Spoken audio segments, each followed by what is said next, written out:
وزیراعظم شہباز شریف کی وفد کے ہمراہ مسجد نبوی آمد پر گزشتہ روز بعض افراد کی جانب سے نعرہ بازی کیے جانے پر مولانا طارق جمیل کا بیان سامنے آ گیا۔ مولانا طارق جمیل نے ٹوئٹر پر بیان جاری کرتے ہوئے کہا، مسجد نبوی میں احتجاج کی صورت میں جو حرم شریف کی پامالی کی گئی، یہ بالکل اسلام میں درست نہیں ہے، اس کی جتنی بھی مذمت کی جائے کم ہے۔ واضح رہے کہ وزیراعظم شہباز شریف گزشتہ روز 13 رکنی وفد کے ہمراہ سعودی عرب کے 3 روزہ سرکاری دورے پر مدینہ منورہ پہنچے۔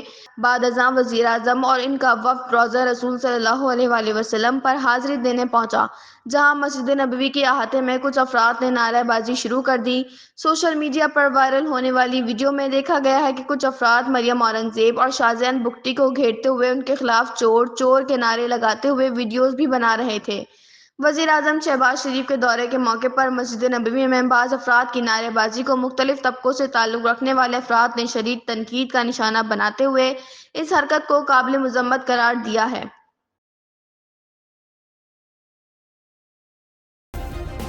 سبسکرائب کریں اور بیل دبائیں تاکہ کوئی خبر رہ نہ جائے۔